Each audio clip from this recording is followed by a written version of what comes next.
Ang estimasyon naman na ito ay pagpapatuloy lamang ng video natin ukol sa pagpipintura.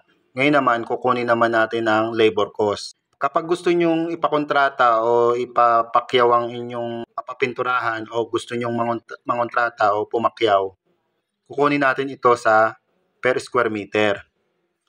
Pangkaraniwan, ang per square meter ay 150 pesos kapag makinis ang pipinturahan. Pero magbabago pa yan kung sakaling wrap ang pipinturahan.